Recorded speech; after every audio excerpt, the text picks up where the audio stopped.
Happy New Year, Baliwagenyos, lalo na sa ating mga kalungsod na may negosyo o negosyante dito sa Baliwag. Dahil ngayong araw po, January 5 to January 20, 2026, ay maaari na pong mag-renew ng inyong mga business permit dito sa Baliwag Business Center. Iniimbitahan po namin, wini-welcome po namin ang lahat ng mga mamumuhunan, mga negosyante dito sa siyudad ng Baliwag upang i-renew ang kanilang mga business license.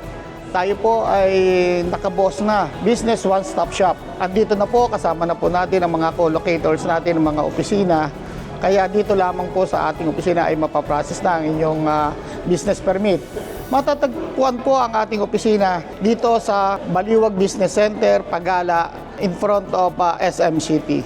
Habang tayo po ay nag-aantay, mayroon po tayong naka-prepare na snacks o refreshments para hindi po kayo mainip at pamatid uhaw. Ito po ay patuloy ng ating mahal na Mayor Mami Sonia. Gaya ng dati, mayroon tayong mga iba't ibang klaseng pagkain.